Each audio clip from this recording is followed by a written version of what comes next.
you know, and to respect the principle of the others.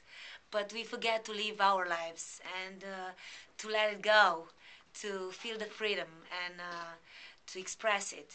And sometimes in Romania you can find people which are repressed by, what people are thinking about them. So this is not fair because you don't have to judge anyone and you don't have to place judgments on anyone. You just have to live your life and to express yourself as you think and as you feel that you can do it. It's a free world. We have to remember this every moment and do appropriate.